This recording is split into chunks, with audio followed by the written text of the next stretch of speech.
Alright, I got a brand new script for you. Very original sci-fi film, like nothing you've ever heard before. I think you're really going to like it.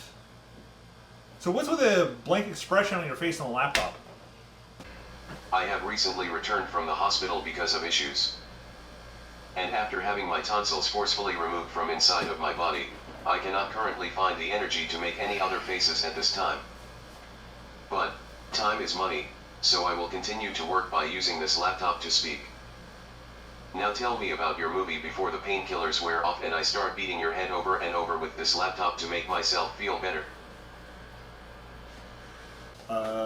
Yeah, okay. So the movie is called The Matrix. What is The Matrix? No one can be told what The Matrix is. They have to see it for themselves. That's a line from the script, isn't it? And it does not answer my simple question. I am already regretting not hitting you with this laptop. So we start the movie off with a black screen with two people talking and show that the call is being traced. Kind of ruins the surprise if you're just going to tell the audience without showing them. Oh, we do show them. It's little text right on the screen. You weren't supposed to relieve me. I know, but I felt like... You completely missed my point. Just go on. This leads us to meeting a mysterious woman called Trinity, who's suddenly surrounded by a bunch of cops who have come to arrest her.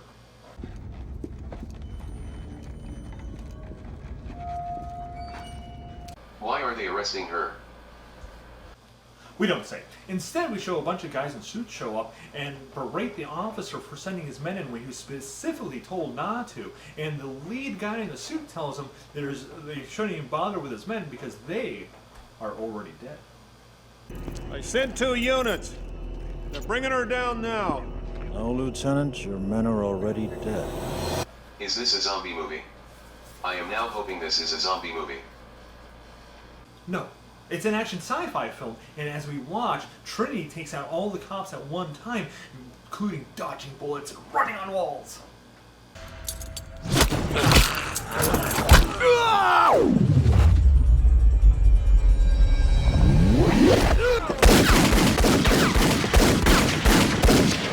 Okay. That doesn't sound half bad. But she does not try this cool stuff on the suits. Instead, once she sees them, she runs. And then she goes running over rooftops and flying through a window.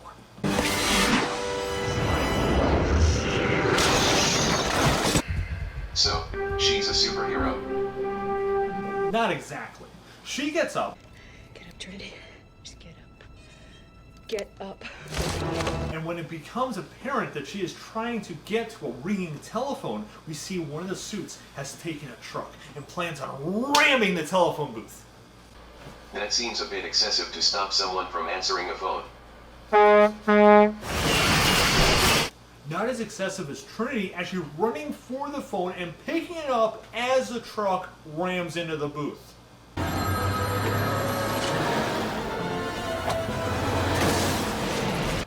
Did you just kill the cool lady? I hate it when you kill the cool ladies. Nope, we actually show there's no body, and the suits cryptically talk about how she got out and how their informant is real. She got out. It doesn't matter? The informant is real. Yes. We have the name of their next target. The name is Neo. That is an insane opening that has me very excited and at the edge of my seat. You being sarcastic? Why would you ask that? I just told you I am very excited. Yeah, and I thought you were hard to read when you showed actual emotion. Anyway, we now cut to a guy who has fallen asleep in front of his computer while listening to some music, and we see that his computer is trying to tell him to wake up. His computer is talking to him. You just put that in there because of me, didn't you? No, his computer isn't talking, it's just text on the screen. How is that supposed to wake him up? Well, regardless, he does wake up to not only see that text, but also see that the computer is telling him to follow the white rabbit. So he is dressed in pigtails and a cute blue skirt, so This guy's name is Ellis. No, he's not dressed like that at all. His name is John. He also goes by the hacker name Neo, which we learn when the text on the screen literally says, "Knock, knock, Neo." Now the computer thinks it's a door? No, the text is followed by an actual knock at his door. It turns out that Neo spends his time basically getting data legally for different people, and his current client has shown up to get said data and actually offers him to go with them to the club. When Neo notices the tattoo of the white rabbit on his girlfriend, he decides to go.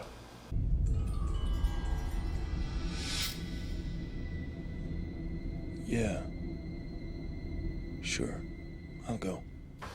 If you start talking about this guy growing and shrinking, I am leaving. Not that kind of movie. Rather, while at the club, Neo is approached by Trinity, who tells him that she's aware that he's looking for Morpheus, but that the real thing that's driving him is the question: what is the Matrix? That is what I am still waiting to find out. I'm hoping this Morpheus guy gets to the point faster than you do. Yeah, I wouldn't hold my breath on that. So we see that Neo has to go to work the next day, where he works in a small cubicle. But before we can learn much more, FedEx shows up with a package with a ringing telephone inside.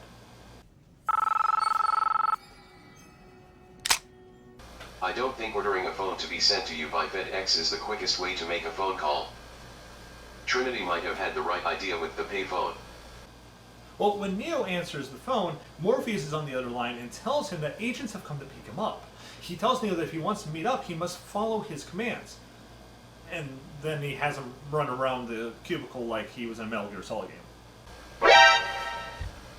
Please tell me he doesn't hide in a box. No.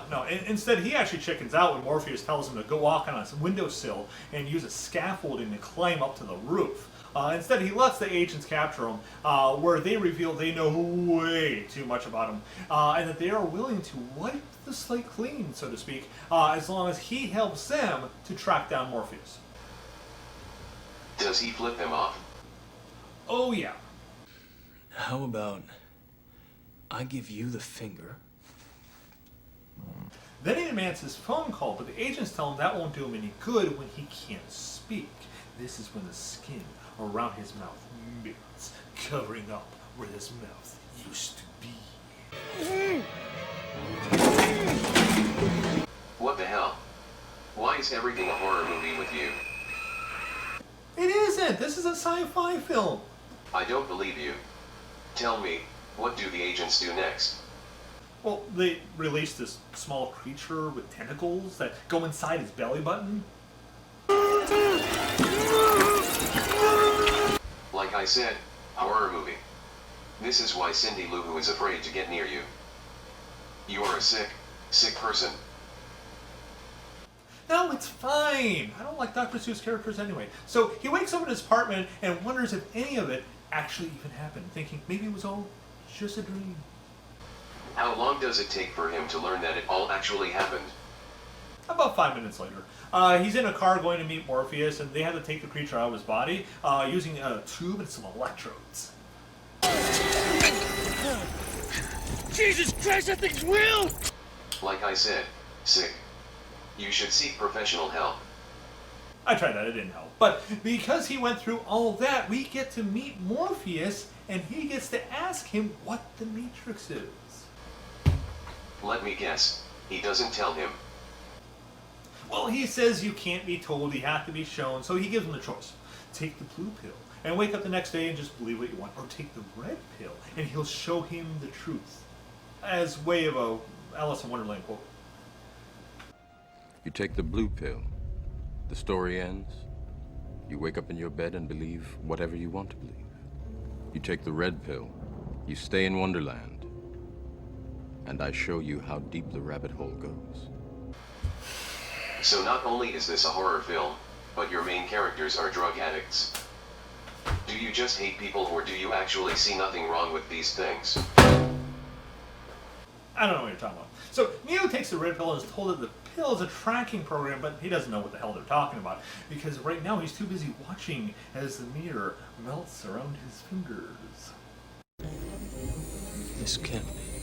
Be what? Be real? That is because he took drugs. This is why you don't take drugs. Actually, it turns out it's because he's actually inside a giant pink pod filled with goo attached to hundreds of other pods that appear to be generating electricity.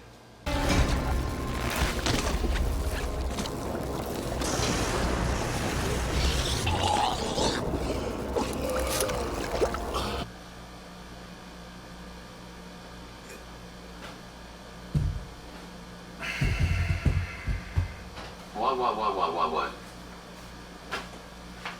Well, before we can question it, a large robot unhooks him from the pod, and Neo, along with the goo, is flushed down into a giant pool where he's picked up with a large crane from a hovercraft.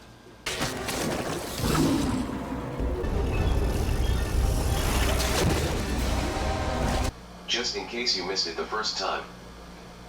What the hell?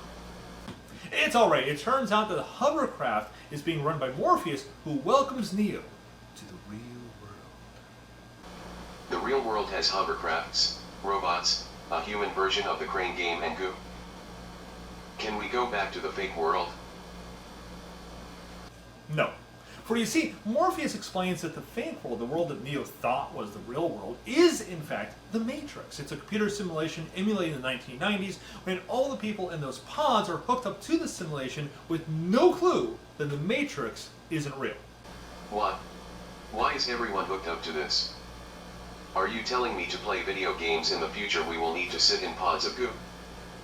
Because if you are, I am giving up video games for life. Nothing like that. Morpheus explains that at some point in the past, humans created artificial intelligence, which spawned an entire race of machines, but the machines and the humans ended up in a war. To put an end to that war, the humans ruined the sky, causing it to always be cloudy and look like it's about to rain.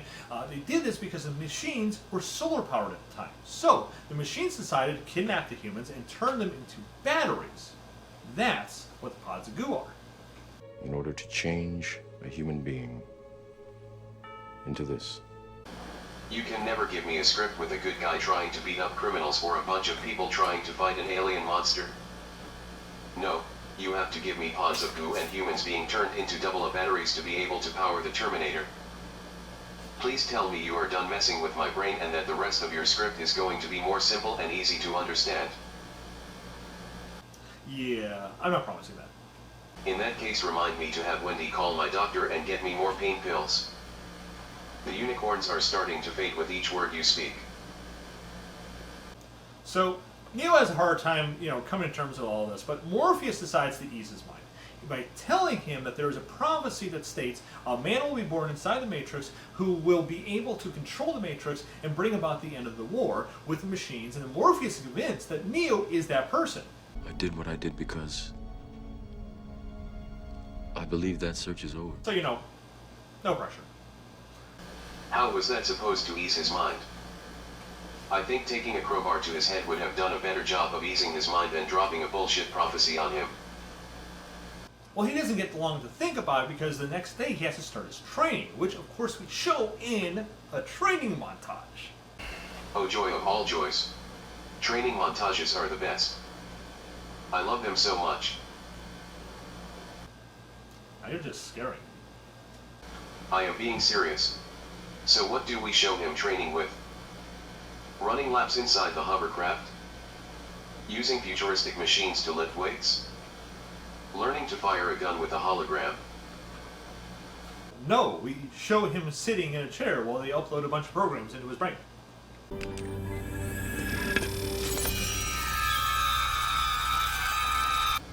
In what world is that a training montage?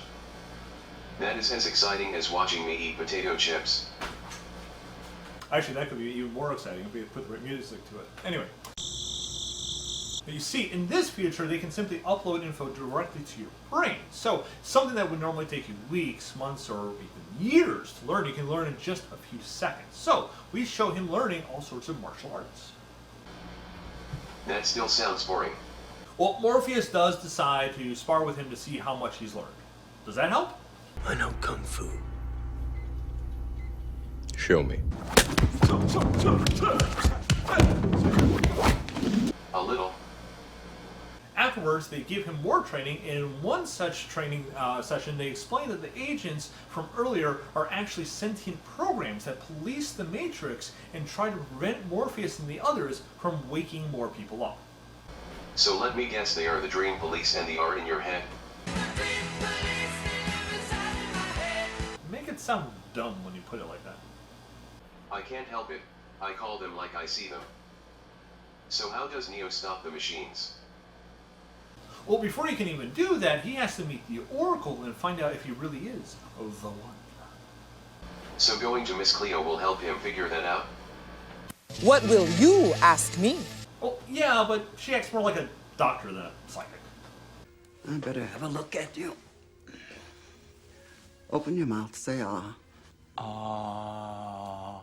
Let me guess, she tells him he is the one, charges him $8 a minute and gives him wisdom to fight the machines. You are the father. No, actually she tells him he isn't the one, and she gives him a cookie. Here. Take a cookie. Why did she give him a cookie? To make him feel better! Wouldn't you want a cookie to make you feel better? Right now I am on a strict liquid diet. Getting a cookie would make me cry. Actually, according to the Oracle, it might be Morpheus doing the crime, since he believes in Neo so much, he's actually going to sacrifice himself to save Neo. And then Neo is going to have to make a choice, either between saving Morpheus or saving himself. Why must everybody be sacrificing each other? Why can't they just kill the bad guys like a good action movie? Well, this is a good action movie, it just happens to have a lot of sacrifices in it. Oh, and people turning traitor. Wait, how? For real? Yeah, we revealed earlier that one of the guys on Morpheus' crew, a guy named Cypher, is actually the informant for the agents. You get my body back in the power plant. Reinsert me into the Matrix. I'll get you what you want. So when everyone comes back from the Oracle, they experience the one thing you never want to experience in the Matrix. A power surge? A blue screen of death? A nude mod for the agents? I don't even want to know why you would ask that. No! No! No! They experience deja vu!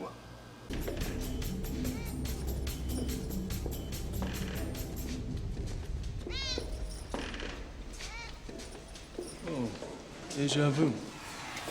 I experience that every time I ask you to pitch me your scripts. A deja vu is usually a glitch in the Matrix.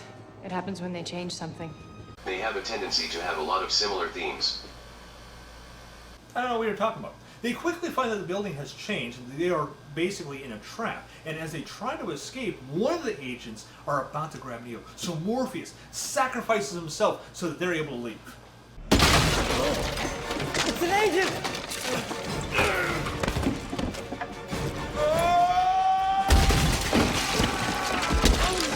And the sacrifices begin. Pause. Yay. Morpheus is of course captured by an agent who introduced himself as Smith after he of course beats the crap out of him. The great Morpheus. We meet at last. And you are? A Smith. Agent Smith. You all look the same to me. Meanwhile, the rest escape underground with the exception of Cypher, who appears to trip and doesn't get to them in time, only later be able to exit before the others even do. Something tells me he didn't get to the exit first so that he can throw them a party. No. Shit.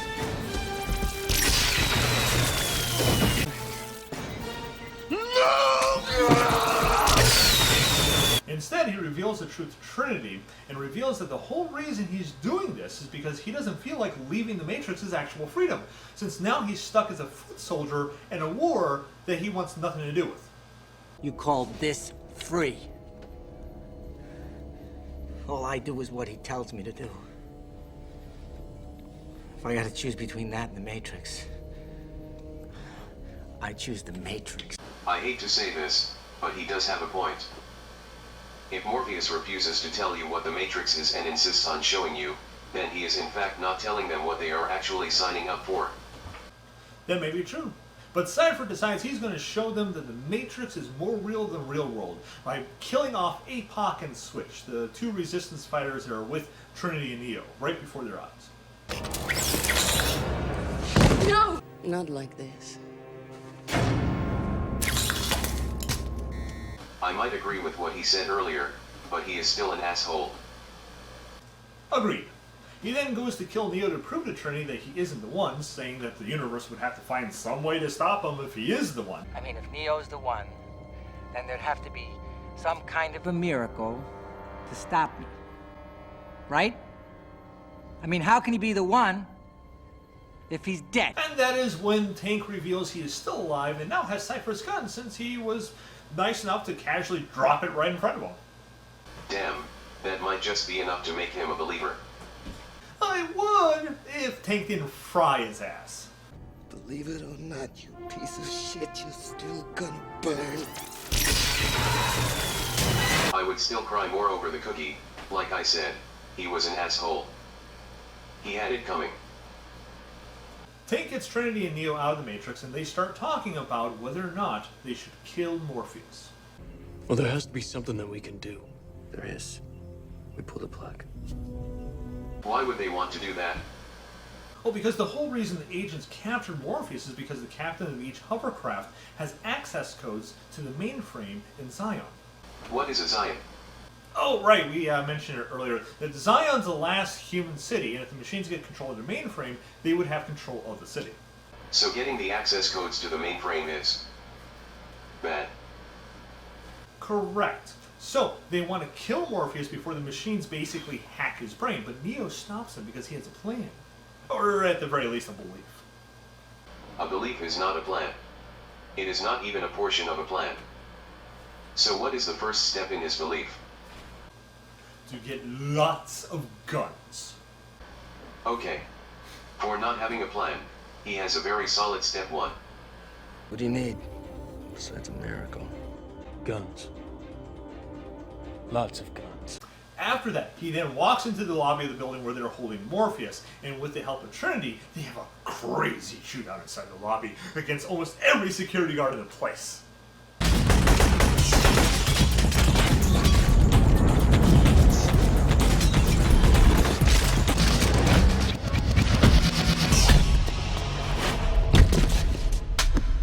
Step 1 was freaking awesome, but his step 2 is significantly less so. Regardless, they make it to the roof where Neo has to face off against an agent for the first time, and this is when we are going to show off a new special effect we devised. What is this special effect? What will we see on the screen? So the agent's going to fire his gun, and Neo's going to be all like, whoa! And then the bullets are going to be in slow motion, we're going to have ripples through the air, and then the camera's going to be like, whoosh all around. It's going to be insanely cool! Much like the innkeeper said the day after the birth of Christ. I do not know how to express myself after hearing that. I know, right? Because it is just so exciting! Exciting is a word, just not the right word. Ridiculous and stupid is how it sounds. Help!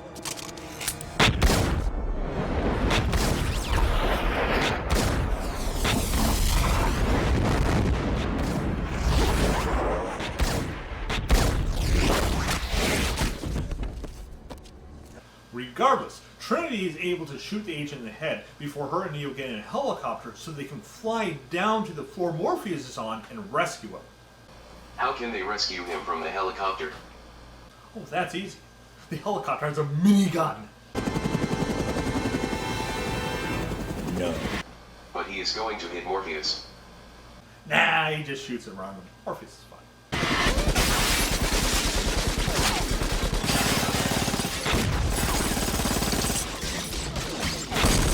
But more importantly, when Morpheus sees this, he has the strength to break his handcuffs, run to the helicopter, and jump on it. He's not gonna make it. That makes about as much sense as trying to get a head job during a plane crash. Neither is a good idea. If you think that's bad, When Smith shoots a helicopter down, Neo lands safely on a building with Morpheus, but Trinity's still in the copter, so Neo wraps a rope around his body and anchors himself to the edge of the roof so that Trinity can swing to the other building and climb up. That is not how gravity works. Neo would have been pulled off the roof and Trinity would have fallen with him. While they may leave a pretty splat in the road, they are street pizza. Nah, they're fine. They're in the Matrix. They get to bend the rules. Anyway, Smith is determined to stop them from escaping from the Matrix. So after Morpheus and Trinity get out, Smith shoots the phone that they were using, trapping Neo inside the Matrix, causing them to have an epic fight. Mr. Anderson.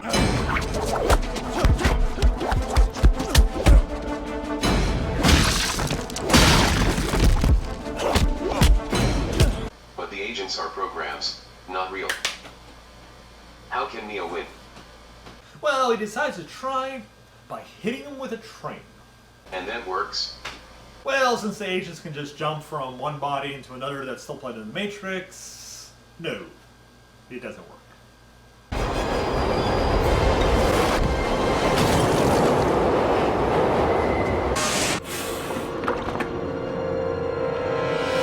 So what is Neo going to do to stop him? Stop him? No. He's gonna run. That might be a good idea. It looks that way until Neo finally gets to the phone, only to find that Smith has gotten to the phone first and shoots Neo point blank in the chest.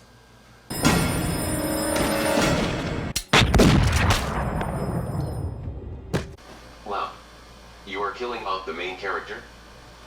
I am guessing you did not have any plans for a franchise. No, I don't have plans for sequels or franchises or any of that sort of thing, but doesn't matter, he's actually not dead. Wait, how? Yeah, Trinity tells Neo in the real world that he can't be dead because the Oracle told her that she would fall in love with the One, and since she has fallen in love with Neo, that means he's the one, and therefore he can't be dead. But the credit card payment hasn't even cleared yet, and Miss Cleo told Neo he wasn't the one. Yeah, but Morpheus explains that the Oracle just told him what he needed to hear, so it's fine. And Neo is alive? Oh yeah. Oh, in fact, not only that, but now he can literally see the code of the Matrix all around him as he's in it. And he's actually able to jump inside of Smith and cause him to explode. Instead of having another epic fight, you had to have a grown man go inside another grown man.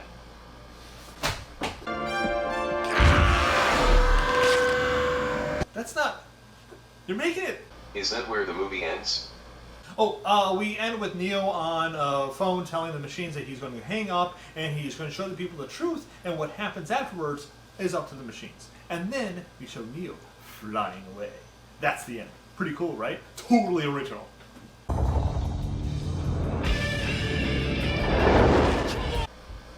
Cool it is.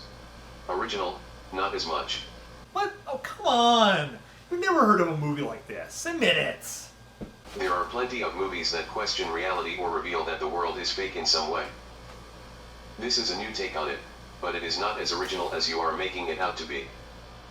Regardless, this movie does sound like a blast and we will be sure to make it right away. Great! Why are you still here? I need you to start the next one.